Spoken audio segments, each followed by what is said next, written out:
कहानी का नाम है सच्चा काम।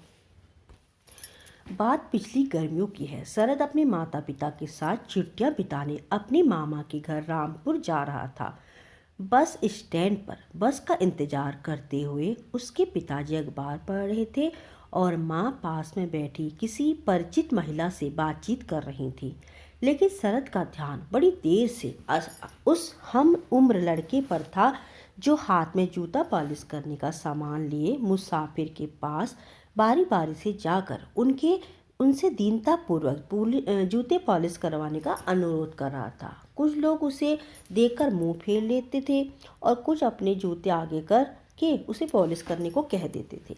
शरद देख रहा था कि वह लड़का इस कड़ी धूप में नंगे पैर तपती जमीन पर कितनी मेहनत से जूते चमका रहा है। एक निक्कर और फटी बनियान थी जो पसीने से तरबतर हो चुकी थी। जूते चमकाकर जब वह अपनी हथेली आगे बढ़ाकर मेहनत ताना मांगता तो उसकी आंखों में भी एक अनोखी चमक भर जाती। शायद वह हर ग्राहक से उचित पैसों की आशा रखता हो, लेकिन 2-3 को छोड़कर सभी उसे पैसे देने में तकरार करते थे।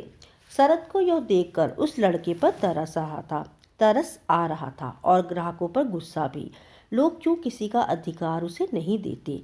क्या मेहनत करके भी अपना हिस्सा पाना इतना मुश्किल है? शरद के दिमाग में ऐसे ही प्रश्न उठ रहे थे। घूमते घूमते वह लड़का शरद के पिताजी के पास आकर उनसे भी दीन स्वर में पूछने लगा, बापूजी जूते पॉलिश कर दूं? शरद के पिताजी ने अखबार पर एक पल की नजरें हटाई और रूखा उत्तर दिया, नहीं। लड़के ने फिर से विनती की, करवा लो बापूजी, एकदम शीशी की तरह चमका दूंगा। शरद के पिताजी ने फटकारते हुए कहा, अरे मना कर दिया है, फिर क्यों दिमाग चाट रहे हो? शरद को बहुत बुरा लगा। क्या ऐसे भी किसी को फटकारना चाहिए?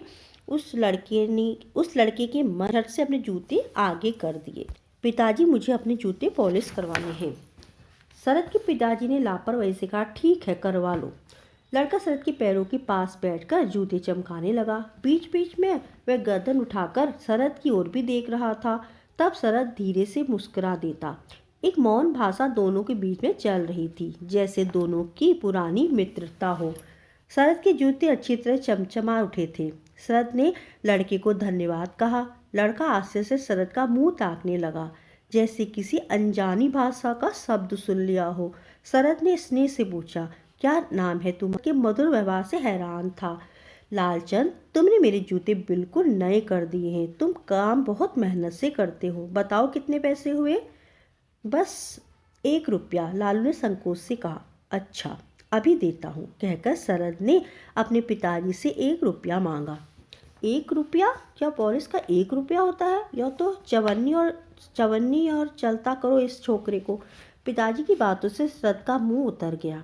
वह कुछ घबरा भी गया, फिर हिम्मत करके बोला, देखिए पिताजी, इसने मेरे जूते कैसे चमका दिए हैं। 1 ही रुपया तो मांग रहा है, दे दीजिए ना। अच्छा तो तुम इस भिखमंगे की सिफारिश कर रहे हो? पिताजी ने घूरते हुए कहा। यह भिखमंगा नहीं है पिताजी, यह तो मेहनती लड़का है। बाप बेटे की बहस को रोकने के उद्देश्य से शरद की मां ने अपने बटुए से 1 रुपया निकालकर लड़के को देना चाहा, मगर शरद के पिताजी ने रोकते हुए कहा, हरगिज न देना इतने पैसे। बित्ते भर का छोकरा और 1 रुपया मांगता है। अरे लूट मचा रखी है इन लोगों ने। लालू इस सारे शोरगुल में चुपचाप था। पॉलिश का सामान बटोरते हुए वे 1 रुपये का नुकसान हो जाने का मन ही मन कर रहा था। साथ ही उसे शरद के अच्छे व्यवहार के कारण पैसे मांगने की इच्छा भी नहीं हो रही थी। तभी हाथ में एक छोटी सी बाल्टी में एक मूर्ति लिए एक हट्टा कट्टा आदमी आया। वह जय हो शनि महाराज की आवाज़ लगाता हुआ यात्रियों के पास घूमने लगा। बहुत से लोगों ने उसकी बाल्टी में सिक्के डाले। शरद के पिताजी ने उसे आवाज़ देकर पास बुलाया और जेब से 1 रुपये का सिक्का निकाल कर उस बाल्टी में डाल दिया। शरद ने ध्यान से देखा कि बाल्टी में तेल में डूबी मूर्ति और ढेर सारे सिक्के पड़े हुए हैं। वह व्यक्ति पिताजी से बोला, बच्चा, शनिदेव सेवा हमेशा करना, हर बला। पिताजी ने प्रसन्न भाव से सिर झुका लिया और शरद से भी वैसा करने को कहा। फिर उन्होंने शरद को भी 1 रुपया दिया और शनिदेव पर चढ़ाने का आदेश दिया। पर शरद ने रुपया लेकर लालू के हाथ में पकड़ा दिया। उसकी इस हरकत पर नाराज होते हुए पिताजी ने झट से 1 और रुपए का सिक्का सनीदेव की बाल्टी में छोड़ते हुए कहा, क्षमा करना महाराज, बच्चा है। उसके जाते ही पिताजी ने उसे डांटते हुए कहा, यह क्या किया मूर्ख, सनीदेव को नाराज कर दिया।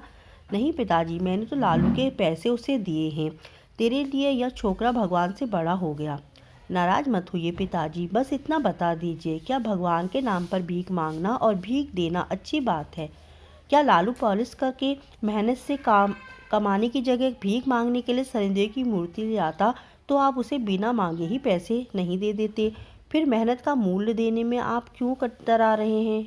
मैंने तो अपनी पुस्तकों में यही पढ़ा है कि भीख मांगना चोरी करना जैसा अपराध है, जबकि मेहनत करके कमाना ही आदमी की सच्ची शान है। शरद के पिताजी अपने बेटे की बातें सुनकर अवाक रह गए। कुछ देर बाद वह शरद की पीठ ठोककर बोले, शाबाश बेटे, आज तूने मेरी आंखें खोल दी।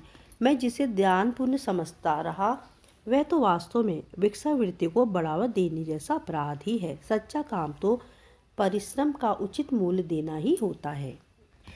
ऐसा कहकर उन्होंने लालू के गाल थपथपाए और उसके साथ किए हुए अपने पहले व्यवहार पर मन ही मन पछतावा करने लगे। शरद की बस आ गई। वह अपने माता पिता के साथ बस में जा बैठा। खिड़की में से वह अभी भी लालू को देख रहा था, जो हाथ हिलाकर उसे विदा भी कर रहा था और उसको धन्यवाद भी दे रहा था।